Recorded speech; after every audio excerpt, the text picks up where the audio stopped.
Are you ready to dairy-free your mind? This summer, melt away your dairy-free expectations with So Delicious dairy-free frozen desserts. Enjoy mind-blowing flavors like salted caramel cluster, chocolate cookies and cream, cookie dough, and more. For over 35 years, So Delicious has been cranking up the flavor with show-stopping products that are 100% dairy-free, certified vegan by Vegan Action, and are so unbelievably creamy, your taste buds will do a double take. Dairy-free your mind. Visit SoDeliciousDairyFree.com. Close your eyes, exhale, feel your body relax, and let go of whatever you're carrying today. Well, I'm letting go of the worry that I wouldn't get my new contacts in time for this class. I got them delivered free from 1-800-CONTACTS. Oh my gosh, they're so fast. And breathe. Oh, sorry. I almost couldn't breathe when I saw the discount they gave me on my first order. Oh, sorry. Namaste. Visit 1-800-CONTACTS.com today to save on your first order. 1-800-CONTACTS. The McDonald's Snack Wrap is back. You brought it back. Ranch Snack Wrap. Spicy Snack Wrap. You broke the internet for a snack. Snack Wrap is back. Ba-da-ba-ba-ba. Welcome to 4Kids Flashback.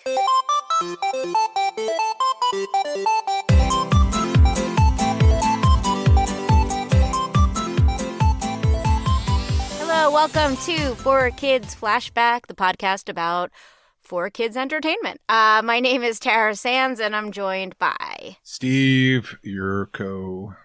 Here we are. Steve, I think I need an intervention. Why? Because I understand the addiction of opening packs of Pokémon cards now. Oh boy, you picked a bad time. I picked the absolute worst time. But the chase card in this most recent, this is a spoiler as to when we're recording this. The good card in it is a Clefairy card, which is one of my the characters I voiced. Mm-hmm. So I was at a convention and we had some downtime. So I was like, I'll buy some packs and I'll open them on Instagram. It'll be fun. And then I was like, well, I didn't get it. I guess I'll buy another pack. And then I didn't get it. So I bought another pack. I understand it now. You know what they say about, you know what the statistic is about gamblers, right? What is it? Lay it on me. Well, Terry, you do know that 99% of gamblers quit before they win big. Don't tell me that. So this is why I usually just buy the single cards when I want them. Mm-hmm. And then I started buying graded cards online. Oh, that. To see. I have a problem. Yeah, the first step is acknowledging that you have a problem. So we're already making a lot of progress so far. Poor timing to have this intervention, though. Well, as I was signing on to this to meet you here, I saw that I just got outbid on eBay. So now that will be in my head while we're here. That is going to be my distraction. Hopefully the auction isn't ending while we're recording. No, I have an alarm set for later when the auction ends, and there's there's those people who bid at the 10-second mark. Oh, and yeah. Then, you got to be quick on the draw. Are you going for another Clefairy or? No, I don't. Those Clefairies are $200-$300. I don't have one of those Clefairies. These are graded cards. This is an old Oddish card, or I don't have the money for one of those Lily's Clefairy cards. I just have to somehow open a pack and get it. It's I've signed 2 of them so far. I stop at 1, but oh god. No, it's if this was the pre-pandemic, I would have been hey, go for it. But now it's crazy now. Nuts. What's so funny is that the person I signed the first Lily's, the really hard one to find, it was someone at the convention who had literally opened 1 pack, got it, and then they were like, she's here. You should probably go get that signed. So I signed it, and I said to them, I was like, you guys, I will not. I usually don't like when I see things go up on eBay, but I was like, I will understand if you do it. Who knows? Maybe they'll print a zillion of them and it suddenly isn't worth anything. So Okay. Oh, apparently there's been such like a shortage, because scalpers and all that buying it. So I think they might be producing more, but who knows? Who knows? I don't know. Thank you for talking me through my problem. Yeah. At least I don't know, this isn't a catastrophe here. You only want to purchase characters relating to you, I think, if you were trying to go kind of, but I mean, it's a slippery slope. Then once you're a collector, you're a collector. I mean, Yeah. Maybe you can play the mobile game. Yeah. Maybe. So have you ever been cards have never been a collection of the thing of an addiction of yours. Casually right? When I was a kid, yeah, but actually there's a One Piece card game now, and I've been getting those cards. Oh, I just bought some Kaya cards, actually. Yeah. From the current game. I don't go too hard. I think I kind of I have a friend who, I call my dealer. He's like, hey, I'm at a store. They were selling them. Do you want a box or two? And I'm like, yeah, just hook me up. But hook me up, bro. I don't need to have every single card. I do like to have as many as I can, but I get it. I don't have a problem.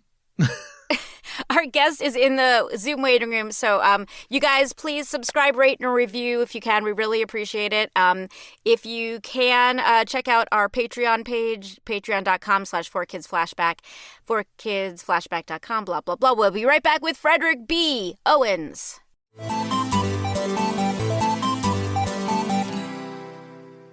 Our guest today is Frederick B. Owens, a.k.a. Fred, a.k.a. Coach. You guys know his voice from One Piece, Goldie Roger. He was Leatherhead and Traximus on Ninja Turtles. He was a Broadway actor. I'm sure we'll talk about that. And more importantly, he was in Funky Cops, which we have not talked enough about on this show. Welcome to the show, Coach. How are you? Thank you. I'm doing well. Thank you very much. Enjoying the snow. It's snowing here right now. So where are you? I'm loving it. Canada. Oh. Where? We're all trying to move to Canada, I think, right now. So in Hamilton, I know that's right.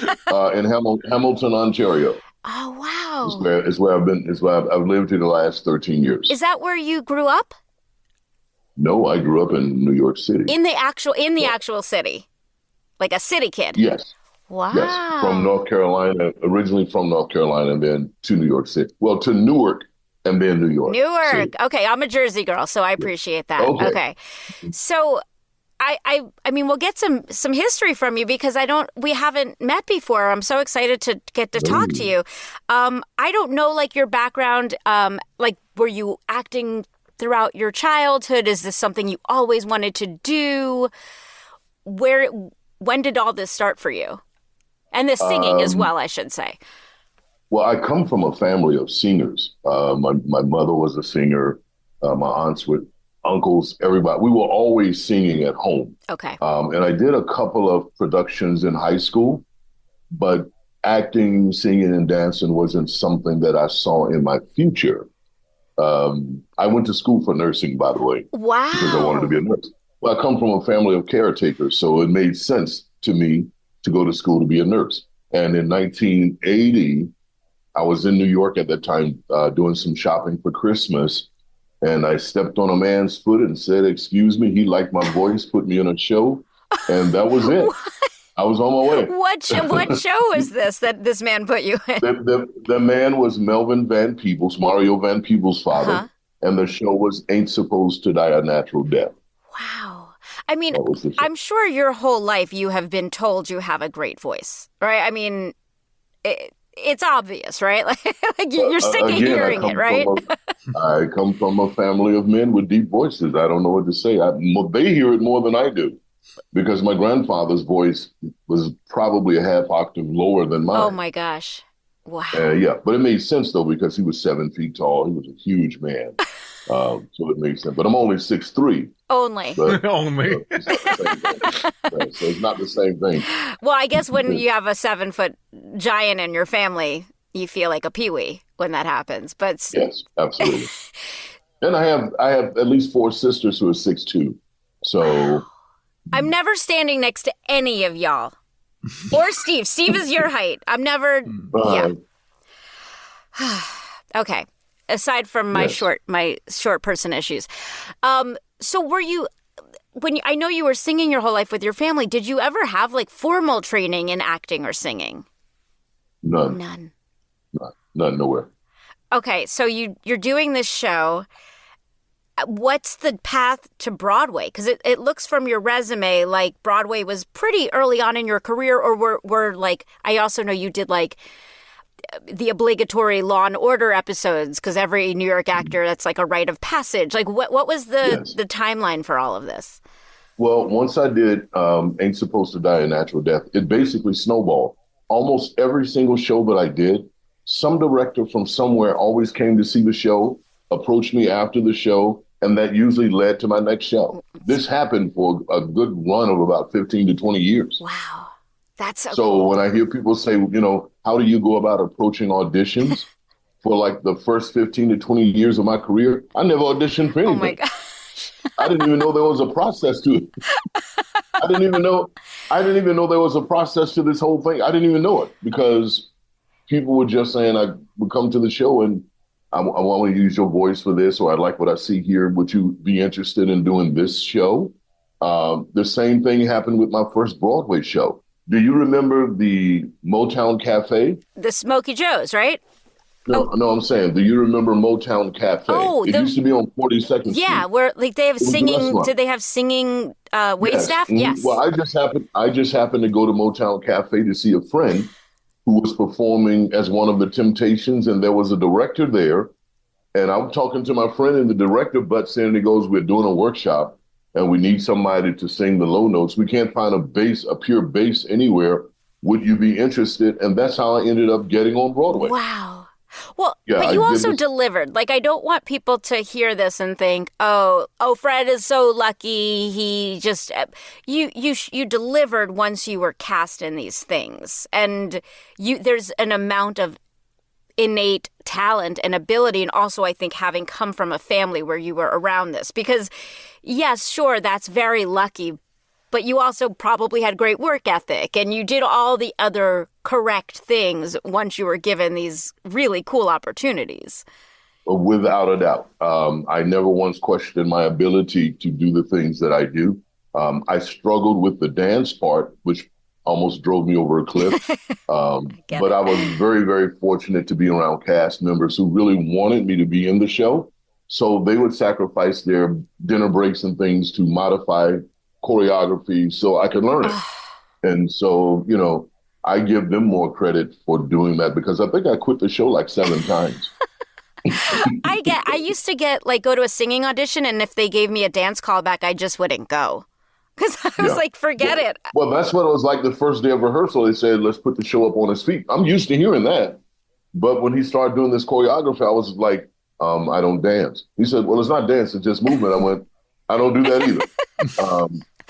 And so that was the first time I was like, it's okay. I'm not mad if I don't do the show. It's okay. Yeah. But Jerry Lieber and Michael Stoller, who wrote the show, they said, I don't care what you have to do to teach him to move on stage.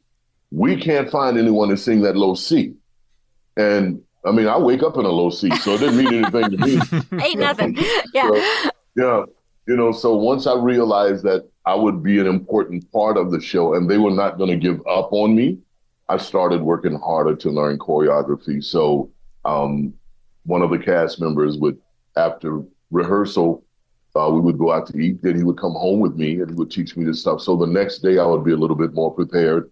And because I have a really good memory, once I learned something, I never forgot it. Okay. So if you give me something to do, I'm going to do exactly what you tell me to do. Don't tell me I did it incorrect because I'm going to do exactly what you tell me to do. And that's all there is to that.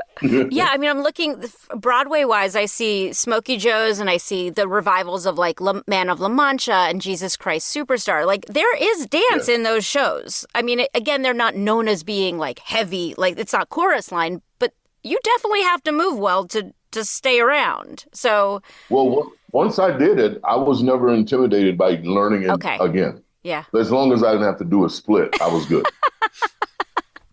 That was not going to happen. Okay. Yeah. I don't think that anyone in Man of La Mancha is doing the splits, luckily. That is true. I'm just trying to, I probably saw you in these shows and I just didn't even realize that we were then working at the same spot at 4Kids. So how does obviously you should be doing voiceover. How does that start for you? Once I realized that there was another market for me, because people used to tell me all the time, you should be doing voiceovers. And I really didn't even know what a voiceover was at that time.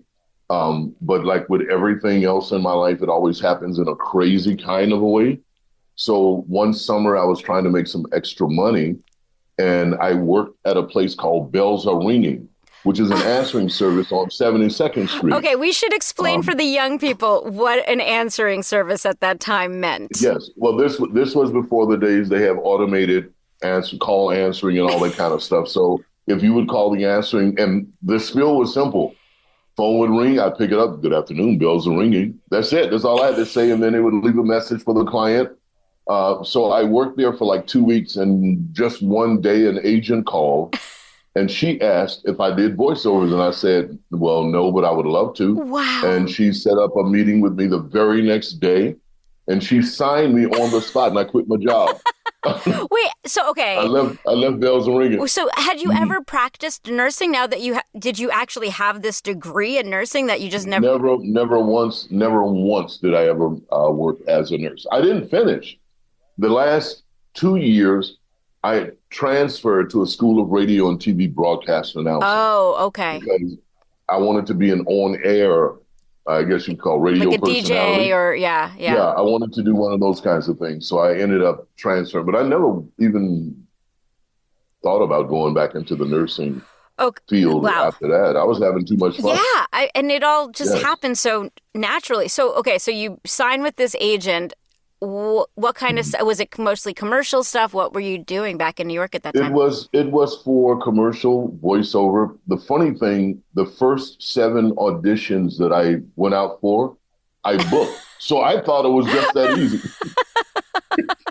It's so funny because I thought it was just that easy, and I kept telling people this is the easiest thing in the world. Then I didn't get hired for like 2 years. So then the reality check. Yeah, right. Yes. So the first 7 I booked, my agent was like, I've never seen nothing like this before. And I'm like, it doesn't matter to me. They just keep booking. And then I didn't book anything for 2 years. Wow. Okay. So then you start kind of understanding the industry, I guess, once you're like hoofing it, going to auditions, actually seeing how other people live who are doing this. When does 4Kids happen in this timeline? This would have been in the 90s. Late 90s, as a matter of fact.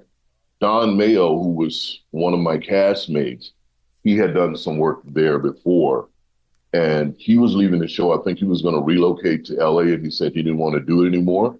And we just happened to be in conversation, and he said, it would be great for you to, come on board. And he introduced me to... Now, this is where it's going to get crazy because I don't remember any names. Okay, we can try to help you. Okay. Yeah, it was one of the producers for Funky Cops, whoever was the director of Funky Cops. So, at that time. So it probably was either John Kalish, who was a producer on that, and now I'm blanking on who was the voice director on Funky Cops. It might have been like Chris. There were several. Yeah. Okay, yeah. If I remember, there were... at least 3 of them. Okay, so that makes sense. Yeah. Yeah, but he introduced me to the director. He loved my voice immediately, and he said they were doing this Funky Cops, and there was a character, Captain Dobbs, and he said it was just a fat black guy with a loud mouth, and I went, well, I have several people in my family who are fat and black, and so I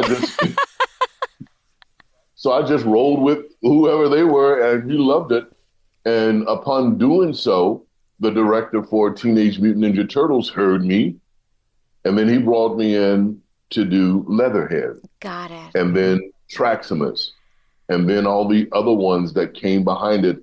It basically like they were just passing my name around. Yeah. That's what it was basically like.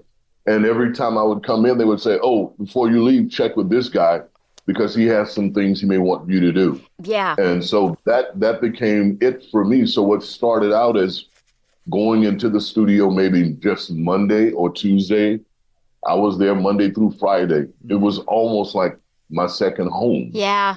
It felt like a repertory company there to me. Like we would just go from studio to studio, and yes. I loved it, and I miss that so much. Yes, I agree.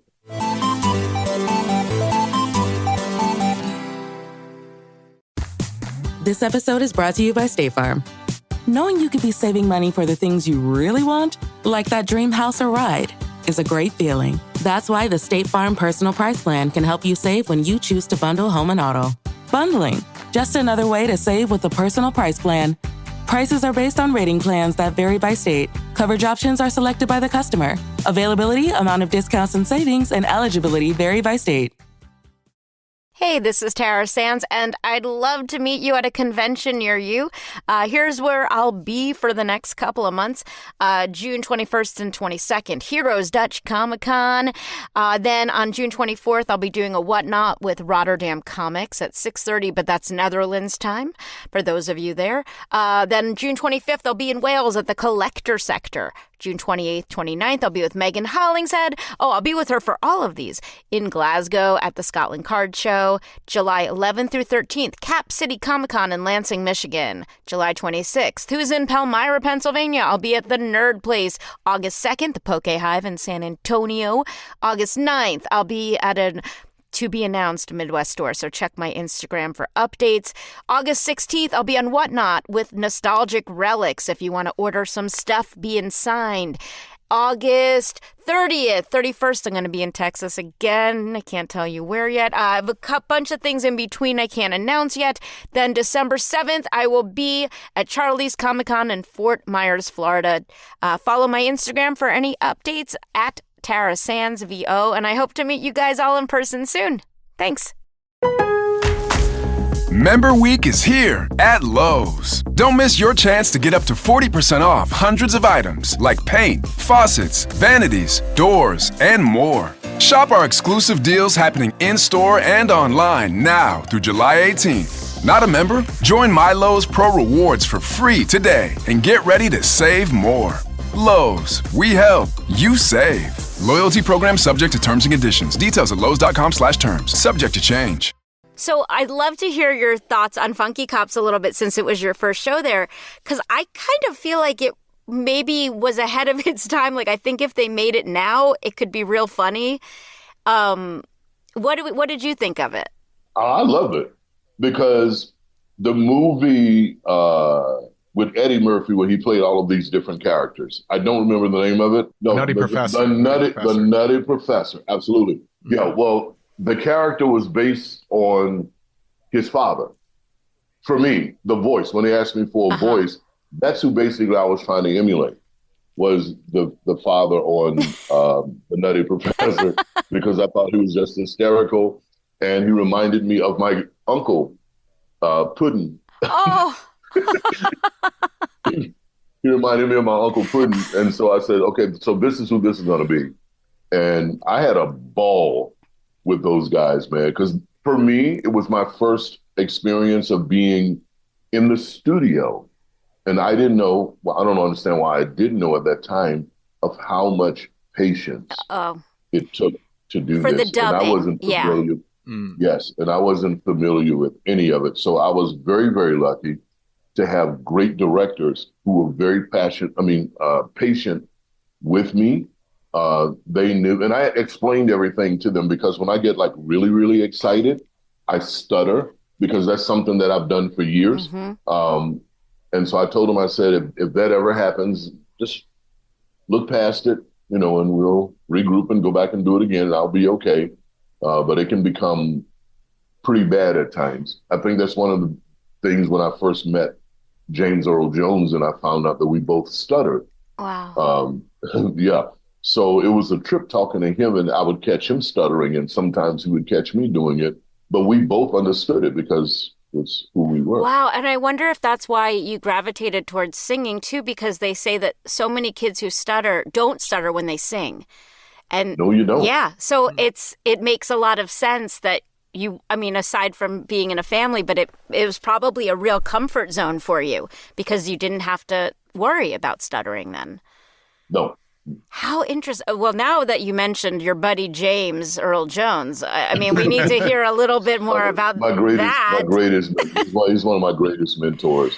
I did a documentary for PBS back in the middle 80s about the Black Panthers, and not the Black Panthers as we know it. There was a tank division under George Patton that was called the Black Panthers. So we did this documentary, and he was supposed to do it, and I ended up doing it because he couldn't finish the project. I was working with his father at that time, Robert Jones. Wow. And he was the one who told me they were looking for a voice to do the documentary, and would I come down and read for it? And he was actually there because they wanted someone with a voice close to his, because they had done so much of the material already. Mm-hmm. So that was when I first met him, and all I remember was I was just totally enamored with this man when he walked in the room. He has a huge presence, by the way. I mean, to me, he's reminded me of my grandfather. He's not as tall as my grandfather, but he has a huge presence. Yeah. And I remember we had a break, and I asked him if he could give me any kind of advice, because I was a younger man at that time. And he said, "Just open your damn mouth." And that was it. And I've been talking ever since. Well, he's like, if you look up gravitas in the dictionary, that's to me the epitome of that. Yes. Mm-hmm. What a great interaction. Yes, indeed. That is. So you just did something, and it was something I was going to ask you about. You just went even deeper. How flexible is your voice? Like, are you able, because at 4Kids, what they wanted was us to do a million different roles. Can you go high? Oh, yes, I can. I have incredible range. I started out singing as a tenor when I was in the choir. No, when I was in the choir in high school, because that's what I knew. Oh my gosh. And so the voice change for me happened at 13, but I didn't lose my upper register. So when people hear some of the music that I've done, they would say, "No way in hell that's you. There's no way in hell that's you." And I'm like, yeah, It is me. Yeah, so even today, I still have like a 3.5 range octave in terms. Yeah. That is so cool. Did you ever get to sing on anything at 4Kids? Because there was a whole music division there, but a lot you actors. Well, yes, indeed. Oh, what did you sing? I'm singing in the intro of Pokémon. That's what I was thinking, and I wanted to get confirmation. Okay. Mm-hmm. But it was just the one line. Oh, that's it. So no bell bottom pants. Yeah. That's all I said. So they never took advantage of your singing, which is such a bummer. Like well, they put me in a lot of the music, but it was speaking. Right. For that show specifically, yeah. Yeah. Mm-hmm. But other than that. Did you realize that you were playing opposite Andrew Rannells that whole time? Did you guys? Not at the time, because I never saw anybody in the studio other than the director and the engineer. I was never in the studio. Most people think when I do like Ninja Turtles, they go, "So how is it meeting XYZ?" And I'm like, never met him. Yeah. We never crossed or in or out. Well, that's interesting, because the Ninja Turtles was the one show where sometimes, for the most part, the Turtles did record together and sometimes the other roles did. But that's a bummer that they didn't have you do that, because those were fun sessions. I'm sure they were. Yeah. But it was always just myself and the director and the engineer. Bummer. So let's talk about Turtles a little bit. I don't know if you were a big cartoon guy or a comic book guy, but Ninja Turtles was something you probably had heard about before. So was that a different experience for you, knowing what this was beforehand?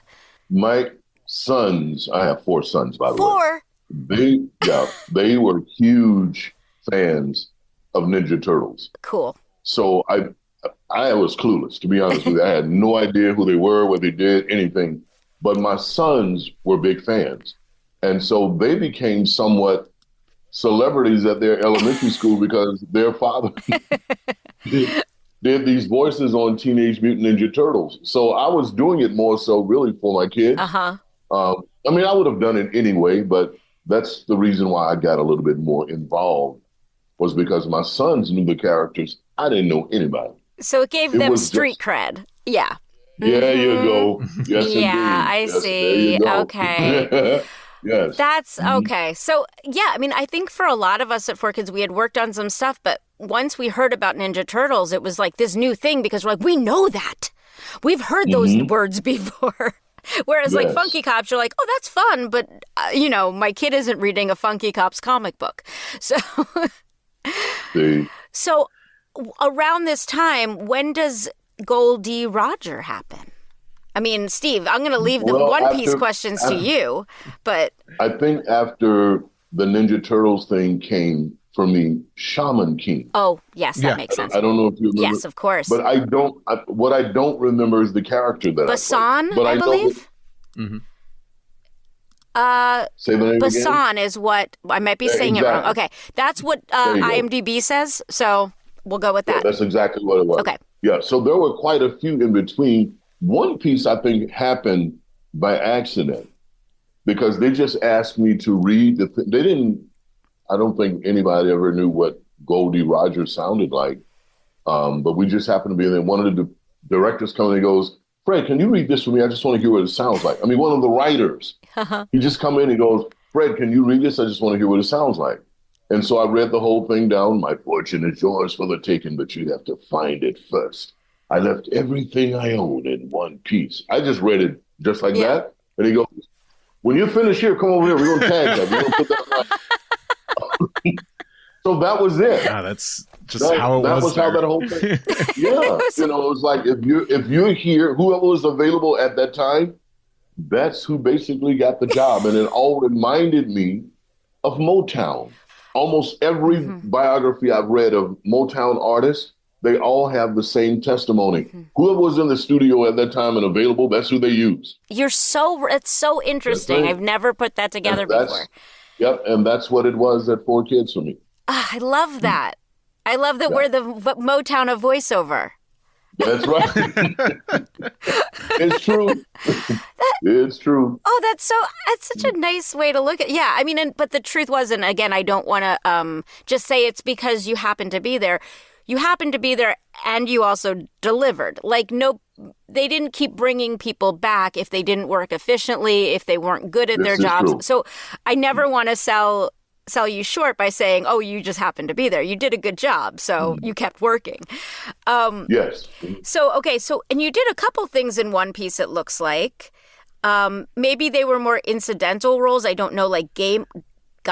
Steve, help me out. Gaimon. Yeah. Okay. Gaimon. Yeah. Yes. I remember him because I could understand how this guy be stuck in a bucket or something all these years. Like, why don't you just stand up? Steve. It never occurred to him to just stand up. Too small of a chest. Whatever he was in, I'm like, just stand up, man.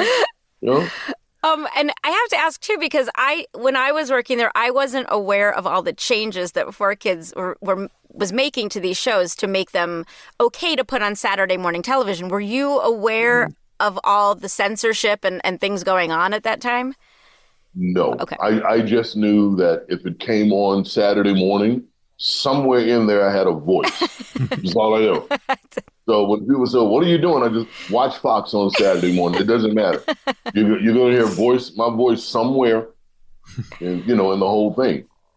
Even with like Yu-Gi-Oh, I was, doing voices and that. Yeah. But I can't tell you what I did. Right.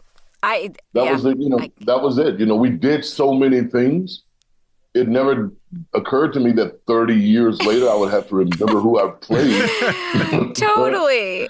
So, okay. Yeah. So IMDb for Funky Cops, I know I'm jumping around a lot, has you listed as Ace Anderson and Captain Dobbs. Is that incorrect or? Yes, okay. Totally incorrect. So it should just say Captain Dobbs, right? Yes, that's what I thought. Okay, I'm going to fix that on here. And no matter how many times I've changed it, it goes right back. I know. I don't understand that either. Oh, okay. I'm going to work on it. Okay. I spend an insane amount of time since starting this podcast and trying to get things corrected online. I've gotten better at it, and now that once the episode airs, sometimes I can send them to this episode and they can hear, like as proof, but it's been incredibly frustrating. They make it easier to add things to your resume than take it off, which is kind of backwards to me, but who am I? But no, that's not okay. me. So back to Shaman King a little bit. Do you have any memories of that? I know you couldn't remember the name, but do you have any memories of that show that you can share? It's okay if you don't. Other than coming in around 1:30 and they usually had me booked from 1:30 to like 4. Now this is a couple of years in. Now the excitement is going away. Now it's a job. Right. Yep. I get it. So now you're just coming to work. So that's part of the reason why I don't remember the later ones. Yeah. Because like I said, at that time, now it's work. Yeah. It's a job now. So you're coming in to do a job. I totally understand that. Yeah. Yeah. Mm-hmm. I'm just enjoying looking at your resume here because you did an episode of Chappelle's Show, which again is another very New York production. Do you have any memories of that you could share? I do. I remember the day that he walked into the studio and we just did a read down, and he was standing there and he was in the booth and he was smoking a joint, and he goes, "Let's hear it." He closes his eyes and he puts the headphones on, and the thing was a spoof from Roots. I'll send it to you, as a matter of fact, when we're done. So my first line was, "From the producers of," they wanted to sound like this big epic thing that was going on. And he played like this Kunta Kinte character. That's what it was. But for having met him just that one time, I don't know when I've laughed so hard. He was just in rare form that day. I don't know what it was. But in my head, I'm going, we can laugh all day because I'm getting paid. Yeah. That's all I knew. Because there's something I could have knocked out in less than a minute, but it became this comedy thing and everybody wanted to make this guy laugh and this guy laugh. And in the middle of it was him, and the producers kept saying, "Come on, David, let's get serious. Come on, David." And in my head, I'm going, "Keep him laughing, David. Keep him laughing, David, because the longer I'm here, the more I'm getting paid." Right? Oh, yes. How fun. So it was just that one day. It was only like 2 or 3 hours, and that was it. Okay, so now I have to ask, it looks like in 2005 or so, you must have made a move, because that's when the 4Kids credits end, and I assume that they would have put you in everything after that if you had still been around. Did you get out of New York at that point? I moved to LA during that time. Got it. Which was actually 2004. I moved to LA, which was one of the dumbest things I've ever done in my life. We're both in LA, and we kind of we understand sometimes. Some days I get it. Except you're dealing with snow, and we're not. That's the... Yeah, it's like, what in the world was I thinking about? I don't need to be here. I only came because Will Smith said, "Dude, you should be out in L.A." Okay. I said, well, okay, if Will Smith think I should be in L.A., maybe I should give it a try. Well, we should clarify, you were in the movie Hitch with Will Smith. Yes. Okay, yeah. Mm-hmm. And so he said, you should come out to L.A. You don't need to be here in New York. And I'm like, okay, well, if Will puts his stamp of approval on, I'm going to do it. I am not an L.A. person at all. Not even close. Not even close. I did that for 3 years. I'm like, we could rag on LA. It's like, what is it? The vibes, the driving, because it's the drive-in drove me crazy because having been in New York so long. Yeah, I'm a subway guy. I'm used to walking everywhere I go, jumping on a subway. You have to drive or you won't get there in LA. Mm-hmm. That's just it. Yep. And you go to any kind of an audition in New York, you're on the subway, you're there in like 10, 15 minutes. You have an audition for anything in LA, you have to give yourself 2 or 3 hours of time just in case the traffic is really, really bad. I'm like, and then there are the people. Yep. Oh, we know. And then these were people that I knew from New York, and they had gone out to LA, and to me, they just changed. They weren't the same New York people I knew. Well, that's a shame. Yeah. Everything came with, let's do lunch. And I'm like, I don't do lunch. I don't want to do no lunch. So, yeah. Yeah. And not one thing, other than the fact that I was still booking commercials and stuff in LA, not one good thing came out of that place. I could not wait to leave. Okay. I could not wait to leave. But I think it's good you did it, because if you hadn't, you would have wondered. As an actor, I think when you haven't done LA, you think, oh, where would I be if I had tried it? I think it's... Up until that time, I never even thought about going to Los Angeles. This is Will's fault. So this is really Will's fault. Well, number one, I'm not a warm climate guy. I love cold weather. Okay. So I can't be nowhere where, you wake up and it's 72 degrees on New Year's Day. I can't do that. I can't complain about that. I know, I'll tell you. Okay.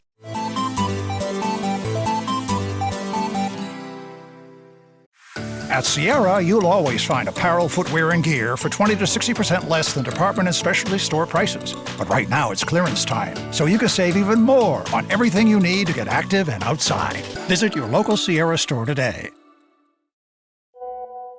On WhatsApp, no one can see or hear your personal messages.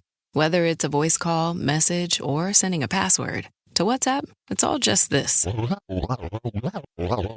So whether you're sharing the streaming password in the family chat or trading those late-night voice messages that could basically become a podcast, your personal messages stay between you, your friends, and your family. No one else. Not even us. WhatsApp. Message privately with everyone. So you're still acting through those years. What's the next move after that? I went to visit my family in North Carolina for what was supposed to be 2 weeks, and I ended up staying home for 2 years. Wow. During that time, I got back with a couple of my old classmates from high school, and we formed a band. Oh, okay. Yeah, see, band hasn't been on the list yet. Now there's a band involved. Okay. Yeah, and we had a beach band. Cafe Mars a beach, was the name when of you the say band. A beach band, what does that mean? Like, what kind of music is that? Top 40 music. And I played keyboards in the band. So. So another skill that you have now to add to this list. Yes. Yes. Oh my gosh. Well, how the keyboard thing came. Barry White's ex-wife actually wanted me to do a tribute to him. Oh, wow. Which I had never thought about before. And I did it in Los Angeles. I just don't. Carlos and Charlie's, does that ring a bell? No, I don't know. Okay. Well, it was a restaurant / I guess little bar thing called Carlos and Charlie's. And so I did a Barry White tribute there. And we did the one show.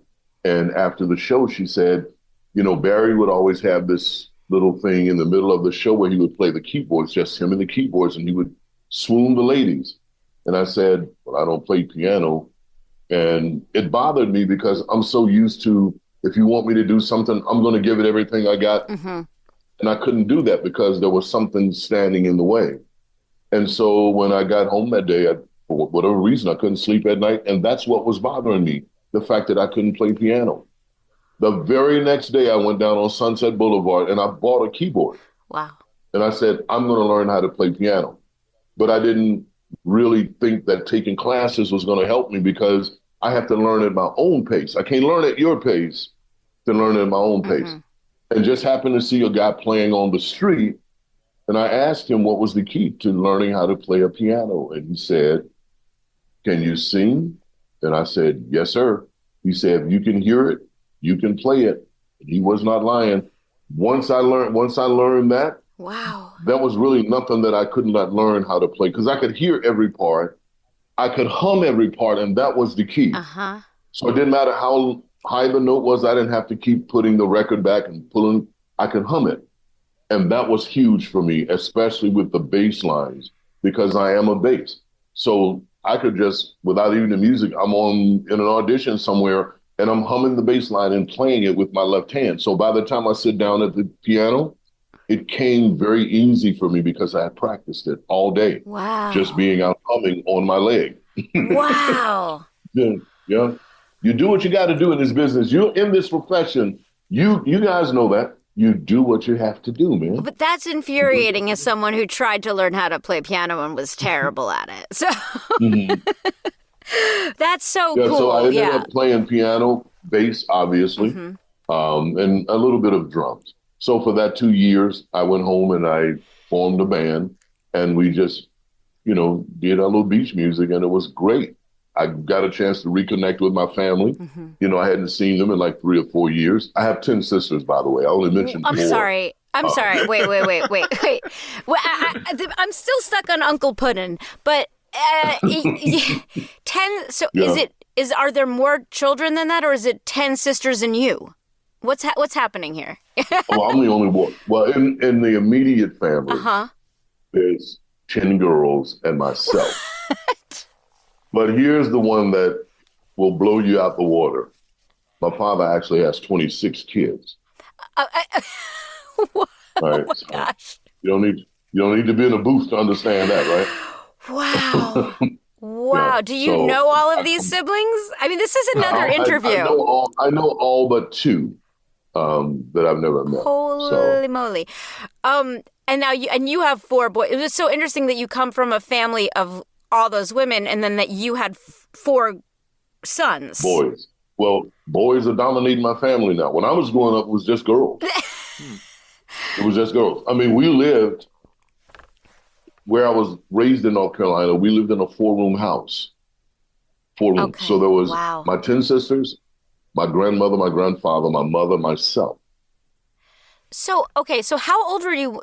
Were you with that core group when you moved to New York City, or was that when you were already old enough to live on your own?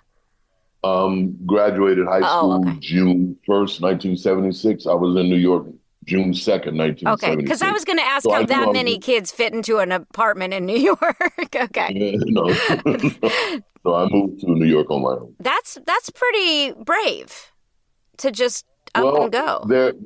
There was a motivating factor in all of that, and it's something that I don't always talk about.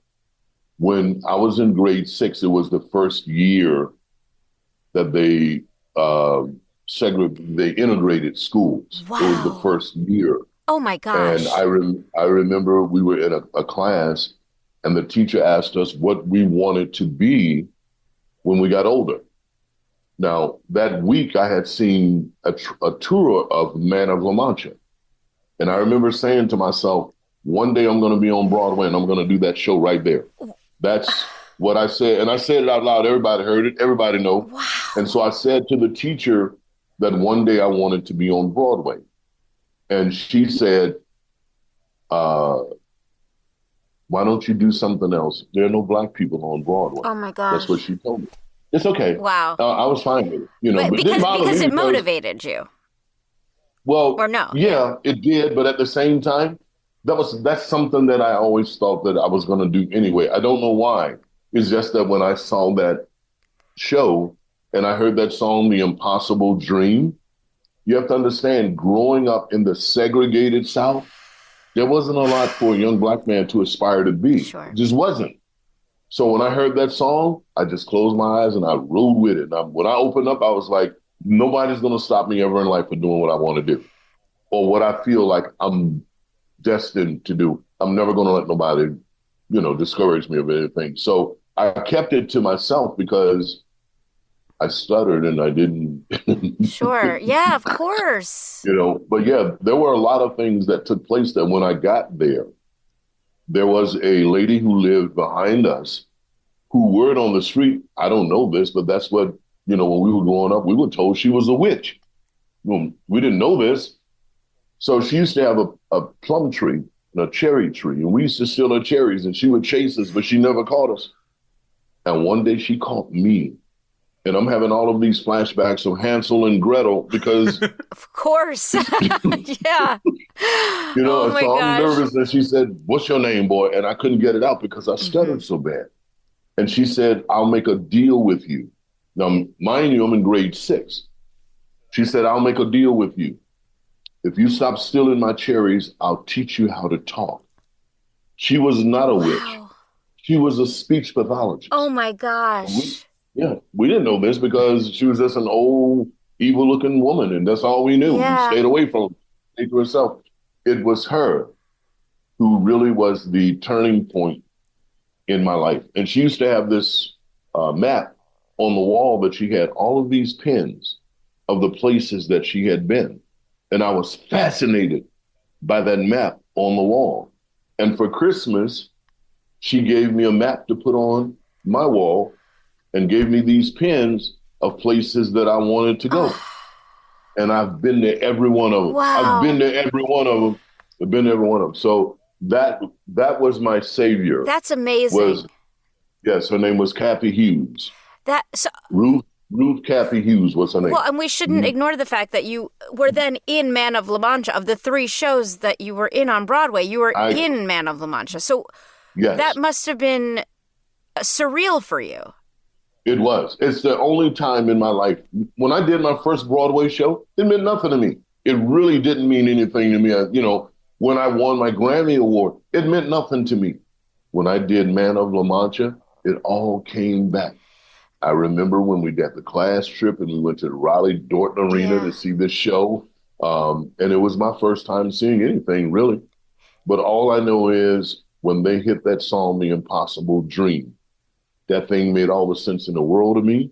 And even when we were leaving and we got on the bus and we were going back home, I don't know if anybody was as excited about life as I was, but I couldn't communicate that to anybody because, once again, I stuttered. So I couldn't just go to people and share my excitement and would never get out. Right. So with that show, I know you said sometimes you didn't have to audition often. Was that another circumstance like that for Man of La Mancha, or did you actually audition for that? I actually auditioned for the role of the innkeeper because they wanted to hear if I could sing commercially. They knew I could do the rhythm and blues and all that kind of stuff, but they wanted to hear if I could sing legitimate theater stuff. So it was Brian Stokes Mitchell who played Cervantes. Yes, I did see that production. Yes. He was the one who said, y'all need to bring Fred up in here because this guy has a voice that's going to blow you away. And what happened, they booked me in the role of the governor innkeeper. And then some guy from the soap opera decided he wanted to do it. So my agent calls and said, they don't want you to do the role of the governor innkeeper. They want you to understudy, which I never did. I never cared to understudy before. And so I said, no, I won't do it. And then she said, well, they're going to give you the role of the captain of the Inquisition and pay you the same price as they were going to give you if you were the governor innkeeper. And so I look at the script and I said, all this guy does is drop Cervantes off in prison and pick him up at the end of the show. That's nothing. Right. And she said, yep, that's about it. But they're going to pay you a principal salary. Are you hearing what I'm saying, Fred? And that's when I said, okay, I'll do it. Yeah. And that's all I did. At the top of the show, I dropped him off at prison. I sat in my dressing room and read books and watched TV for 2 hours. And I came and picked him up. I came and picked him up at the end of the show, and that was it. Hey. So, but every night when he would sing that song, The Impossible Dream, I would cut my lights off in my dressing room. And I would just close my eyes and go back to that moment when I was 6 years old and all of the things that were happening around me at that time, the struggles of my parents, not having, it all came back. It flooded me. And I was like, this is deep. That is heady stuff, honestly. I mean, I can't believe what part of history you did live through with the segregation. I've been around a lot of history. I tell people to put it in perspective. When I was born, Eisenhower was the president, so that gives you some idea. Yeah, I mean, yeah. That gives you some idea of how much I've seen in terms of history. So. Okay, so then how do we get into Canada? Where you're in Canada now? When does that happen? just like everything else in life, it happened in the craziest way. But here I am. This was, I think, 2011 or 2010. I came to Canada on vacation for 1 week. I met someone on the internet and we were just going back and forth and I needed to get away for a minute. And she said, well, why don't you come up here to Canada for your vacation? And I did, and I never left. Wow. You have a track record of this. Yeah, okay. Yes, I do. And I'm known for that, as a matter of fact. So, yeah. And while I got here, I do skill development for basketball players. Wow. I've been coaching, going into my 50th year of coaching youth basketball. I've been doing this forever. Okay, wait a minute. So I'm assuming in high school you must have played. Did you play in high school? Yes. Okay, so you had a history of basketball, and you were from a tall family, so they expect you to play. Football was my actual sport. Okay. But I ended up coaching basketball. I always knew that because my greatest passion was basketball. But I was physically gifted to play football because I was big. Uh-huh. Yeah. Mm-hmm. What position in football? Linebacker. Linebacker. Mm-hmm. Yeah. It was an angry man's position. Yeah. And I was an angry man at that time. So it made sense to me and I needed to hit people. Is working with these kids just so rewarding for you now? Yes, it is. Especially when you see them achieve their goal and you've been mentoring them. And like I said, I'm going into my 50th year of coaching youth basketball. Wow. I have 7 players that I've worked with over the years and developed that are in the NBA or been in the NBA. Oh my gosh. Yes. During the summer, I used to work in a camp teaching defensive skill set. A part of that camp was Shai Gilgeous-Alexander, who's one of the top players in the NBA right now. I have quite a few players who are overseas playing European ball, Euro ball. Several doctors that I've mentored through the year. The first year that I moved here to Canada, 2011, I won the Volunteer Impact Person of the Year award. Wow. This was the first year that I was here. So I hit the ground running. I found out the places that I needed to be where I could be most useful. That was one of the things that I did in LA. I was working for a youth program in Compton, working with baby Bloods and baby Crips. Wow. And that broke me. That's really what sent me back to the East Coast because I couldn't watch another mother crying, kid getting killed and all that. That broke me. It really did. It's the one thing in my life I said I committed to and I quit because I just couldn't handle it anymore because emotionally it wrecked me. I came home.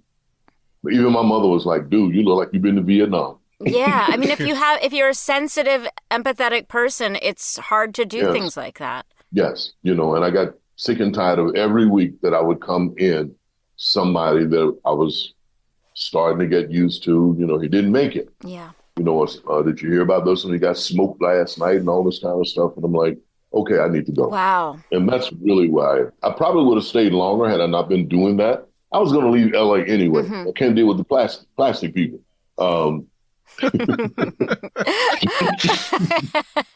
Let's call a spade a spade. Listen, we're here for the work. So, and for the weather. I like the weather. So you're doing this in Canada now. You're coaching these kids, and kids have a tendency. Like, I remember I didn't know much about my teacher's backstory or anything. Like, do these kids know about your history in performance? Because I'm sure they'd be fascinated to know that coach wasn't always a coach. Not when they meet me. It's when they find out part is really, really funny. It's never the kids. It's the parents. It's always the parents because they Google you. They want to know who you are. Who am I leaving my son in this gym with? Who's going to, And so they'll come and go, wow, you did a movie with Will Smith? Why you didn't say nothing? And I'm like, if I have to tell people that every time I see people. That's a weird intro. Yeah. Hi, I'm Fred. Exactly. I was in a movie. And then you start dropping names in your resume and everything. Who wants to be around that kind of stuff? So it's easier to let them find out on their own. Yeah. And then the kids are totally blown away by the whole thing. It means nothing to me because it's not my life anymore. Right. If that makes any kind of sense, it's not what I do anymore. Yeah. I just discovered doing the Comic-Cons. Like I had no idea what a Comic-Con was, to be honest with you. And I met a young man here in Hamilton who has the largest collection of Teenage Mutant Ninja Turtles memorabilia. Wow. Yes. His name is Dave Fawcett. He goes under the Teenage Mutant Ninja Turtle, the TMNT Collector. That's his handle on Instagram. He found out that I was here in Hamilton and he hunted me down. And so, no, he did. He hunted me down. That's what and he found me in the gym. Yep. Yeah, he found me in the gym and he came to me and he told me who he was and everything. He said, I have a bunch of stuff that I would really love for you to sign. And I didn't have no problem with it. I was like, well, I'm doing this right now. When I, let me know what your schedule is on Friday. And he picked me up. He took me to his house. When he said he had some things for me to sign, I thought he had like a few things. I never signed it. I'll never say that to nobody again. I thought he had like a couple of things to sign. He had everything there. I mean, it was like the most amazing toy collection I've ever seen in my life. Wow. And he was the one who said, they do these Comic-Con things, and why don't you do it? I'm like, I have no idea what this is. So once he told me what it was, I did my first one 2 years ago in Niagara Falls. And I said to myself, because, you do these things, don't you? Yeah.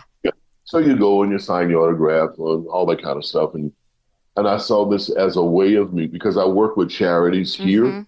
And because I was raised by a single parent, I'm very close and personal to any charity where they're at-risk kids or, struggling parents. And so I use the Comic-Con to raise money for the charity. Oh, that's beautiful. Oh, that's so nice. I mean, aside from like us going and signing stuff, we have these, and I hope that you've had some of these incredible interactions with these fans. Where they're really like meaningful. Some of the most amazing people in the world. Yeah. To me. Yeah. I feel lucky. They sometimes overshare, and I just feel a kind of a responsibility to listen and react in a certain way for whatever they need. I mean, it's important to them, so it has to be important to us too. It's exactly. I agree. Yeah. I agree. I love that you do that. That's so great to hear, and I'm glad that you've gotten to experience that. Hopefully, we'll get you to some more locations. Actually, just did one this weekend in Toronto. Oh. Saturday and Sunday. All right. Well, hopefully more people will hear this and get you invited to more conventions around the world. I mean, we've been really lucky to travel the world with. Wow. Yeah, I haven't done the world, but I've done the States. We're going to work on it. I've done it here. But I had gotten invited to one in London. Okay, so. Which for me, I don't know what city it is that really gets you amped up. For me, is London, England. Yeah. I would move there in a minute. Really? I would move there in a minute. I don't think if you visit, you're going to just stay. So it doesn't even matter. I see what we're dealing with. It almost happened when I did Jesus Christ Superstar, because we filmed it in London. And I was under contract for 8 months. Oh, you're in the recording of that show. Okay. Yeah, they redid the film in 2000. So I did the character of Caiaphas in that. Which was another strange happening. I was doing Smokey Joe's Cafe when Gail Edwards, who was the director, Simon Lee, who was the musical director, they came to see Smokey Joe's Cafe.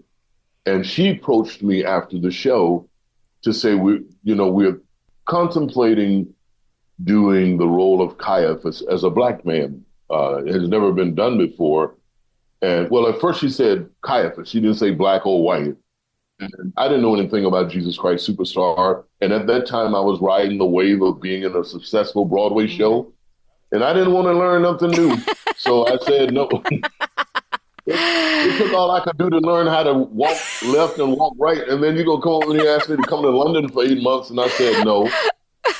So I turned it down twice. And then my agent calls me and she goes, but Fred, it'll be the first time a black man plays the role of Caiaphas. And that's when I really said, okay, I'm going to be a first. Mm-hmm. I'll do it. You have to So that's how that happened. Yeah. But it took if I wasn't under contract with Smokey Joe's, I'd probably be on the camera with you guys now from London, England. Because I didn't want to leave.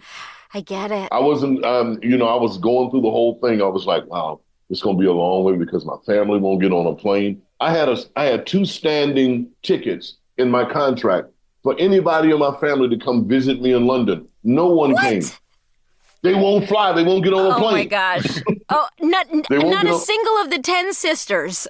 No, they won't get on a plane. They will not get on a plane. What about Uncle Puddin'? I mean...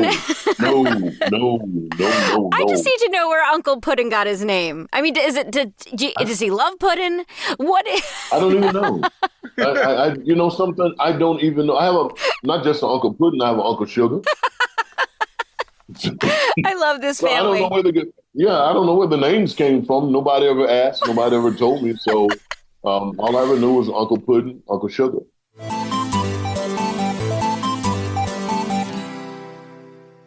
Jack Daniels is proudly served in fine establishments, questionable joints, and everywhere in between. So, no matter where you go, in every bar, you'll always know someone by name. Jack. Jack and Coke? Shot of Jack?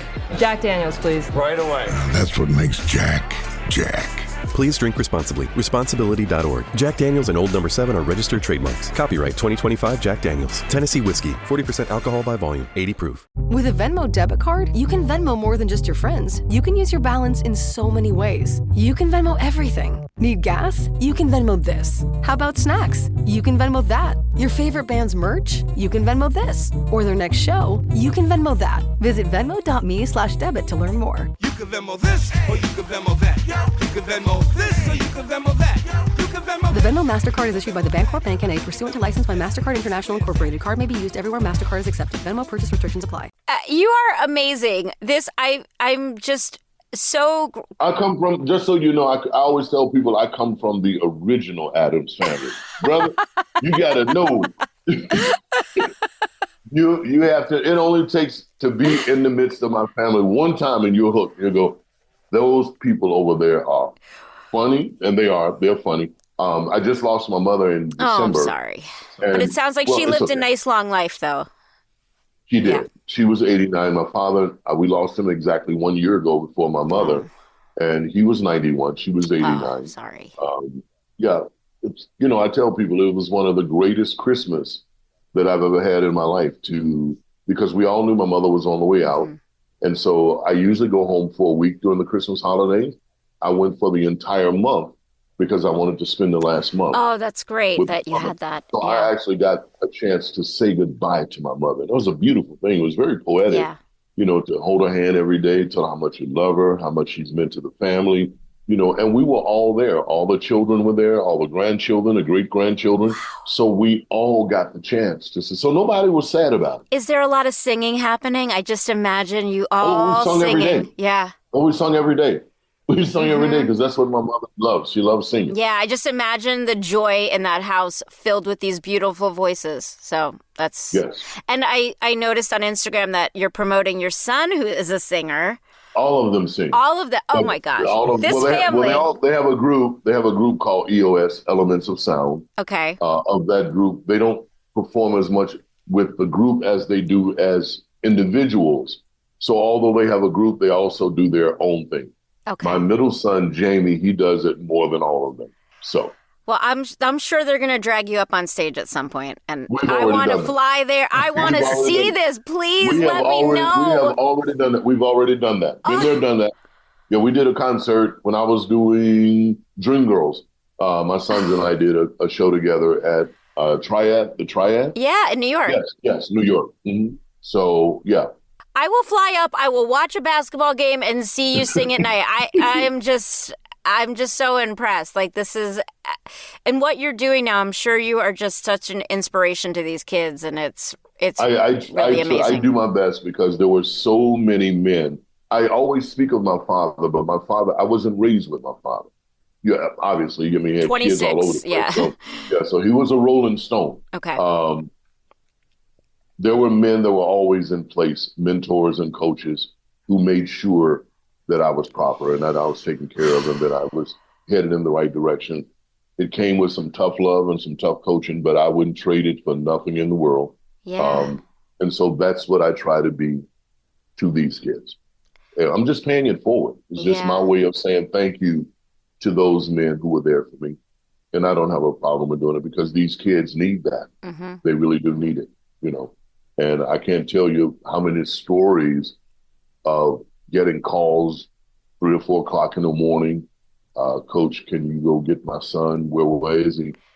He's at a crack house. Well, I just can't go walk into the crack house. And that was the thing about when I was in LA. I knew all the shot callers, whether they were Bloods, whether they were Crips. And if I had to go get somebody, I knew who to call to say, listen, I'm not going to disrespect you and walk into your neighborhood or on your turf, but this is what's taking place. And she would like to have her son come home. Can you do that for me?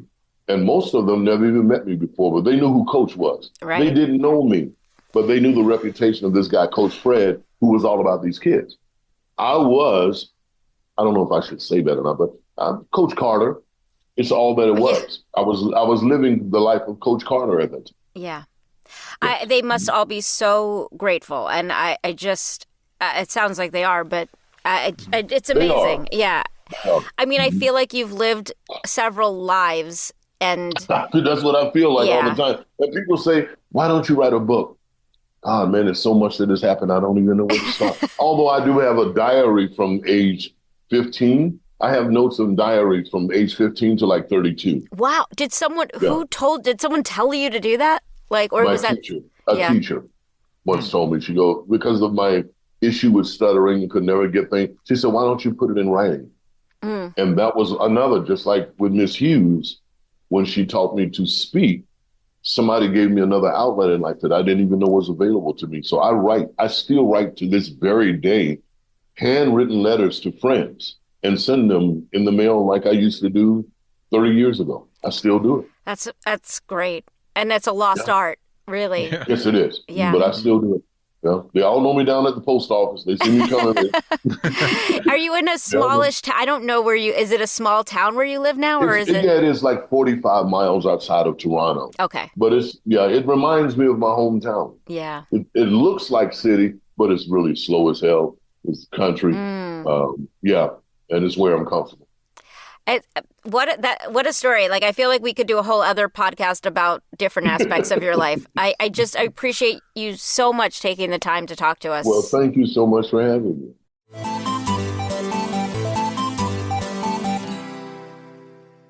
Wow.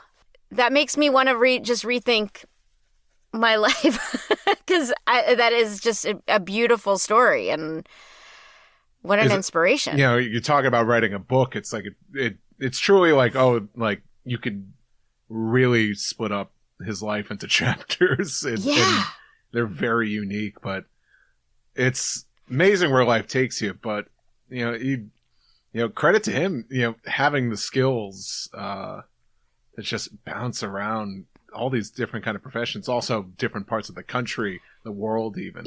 Yeah. He's one of those people that would have been good at whatever he did. If he had decided to be a nurse, he would have been an amazing nurse. And we'd be like talking about him being nurse of the year somewhere. Like, I don't know. He's just one of those people that figures it out. Yeah. And is a likable enough person that I think people want to help. Like, people were put in his path to help him, but I also think he's a likable enough person that people enjoy helping him and teaching him and guiding him when he was young. And you were saying this a lot, because like a lot of his opportunities seem to happenstance, is the word.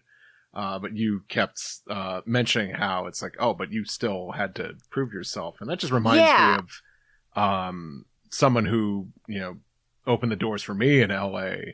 And I said, like, if it wasn't for you, I wouldn't have this opportunity. And he said, like, it's like, I just got your foot in the door. You're the one that had to stay in there. Right. So. Right. And sometimes I think we sell ourselves a little short because maybe we feel guilty for our success, or we feel like imposter syndrome or whatever it is. And I mean, again, I deal with imposter syndrome all the time. I get it. Yeah, we all do. But, but we also have to acknowledge that, like, maybe we're hard workers. And we, like, I also look at someone with a voice like that, like, just because you have this incredible instrument doesn't mean you know what to do with it. So he clearly understood how to use it. It's not just, if I had a nickel for every time someone said, everyone says I should do voiceover because I have this great, I'm not even doing a good voice, but it's not. And I say, well, that's one little part of all of this. Mm-hmm. And they're shocked. And I'm like, oh. Because again, if you just spoke to me, you wouldn't say, oh, I bet she does voiceovers. There's nothing, my speaking voice is very annoying. Sorry. I feel bad for you there.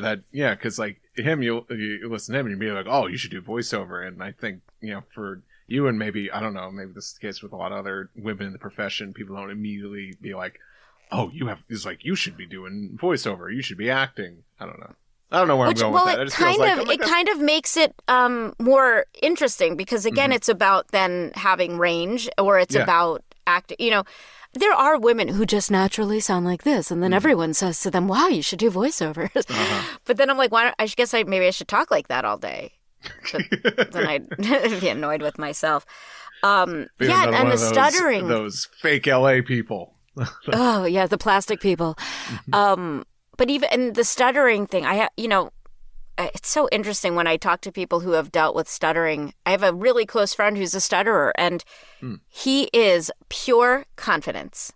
This guy, and I might have talked about him on the phone before, on the podcast before, because he's the kind of person that's so at ease with it that I remember once he was like, he had to pay for something over the phone, like a rental car.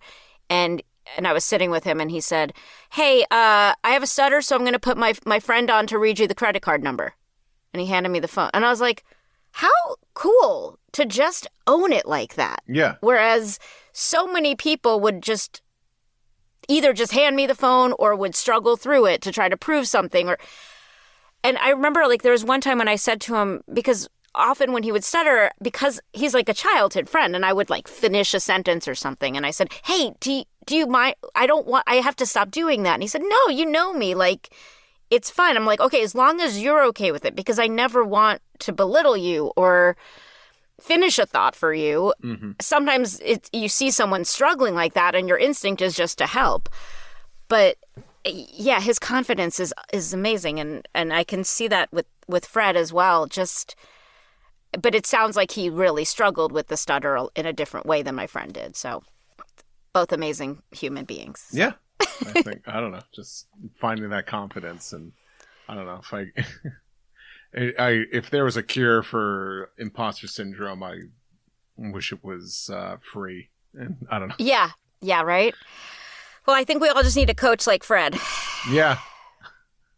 Yeah, like I was gonna say, he could coach anything. Yeah. Yeah, but again, I feel like if he coached, he could coach a rowing team. I'm fairly sure. but he could coach like a knitting circle. Like even if he didn't know how to do it, he'd figure it out. Like I have just such confidence in him. I don't know. He's a very special person. I should also, like, full disclosure, this was one of the first interviews we've done where the person we were interviewing, we do this on Zoom, and we couldn't look at him. He didn't have a camera that option.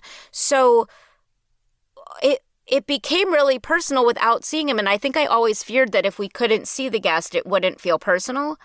But he was such an example of when you're a communicative, interesting person, it doesn't really matter. So. And you just mentioned that, made me realize that. I'm like, oh, yeah. I realized that we went through that whole interview without seeing him. But I forgot until just now, because it went away after like the first couple seconds. I was like, oh, this might be weird. And then I was like, oh, it doesn't matter. He's great. So, yeah, that's a special person. So thank you to Fred Owens Frederick B. Owens, but our friend coach. And you guys, now that you know he does conventions, hit up your local conventions and ask them to invite him if he's someone you want to meet. That is always the best way to get guests invited to local conventions. I hope I get to meet him in person soon. Yeah, I hope so. That would be cool. On that note, now I feel even weirder about my stupid Pokemon card habit. Now I feel like I have the strength to break it now after that. I believe in me. Yeah. Well, guys, thanks for listening. Please do all the following and liking and subscribing and blah, blah, blah, blah, blah. We will. Catch you next time. 4Kids Flashback is a production of Maji Media, hosted by Tara Sands and Steve Yurko. Producers are Zach Logan, Tara Sands, and Steve Yurko. For more information, go to 4kidsflashback.com. That is the number 4. And if you worked at 4Kids and have a story you want to share, please email us at 4kidsflashback@gmail.com. You can find us on social media at 4Kids Flashback, and to listen early and ad-free, head to patreon.com/4kidsflashback. And for podcast merchandise, find links on our website and Linktree. As they say on every podcast, if you liked this show, please subscribe, rate, and review, and tell your friends, or 4. If you want to check out other Maji Media podcasts, go to Maji, MAJI.media. Thanks for listening.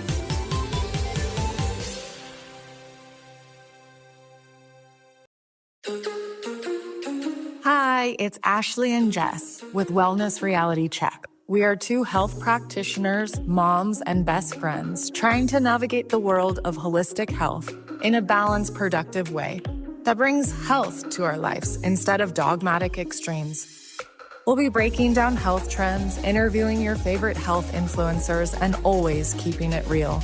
We hope this podcast brings listeners back down to earth, providing a dose of reality in the often idealized world of health and wellness.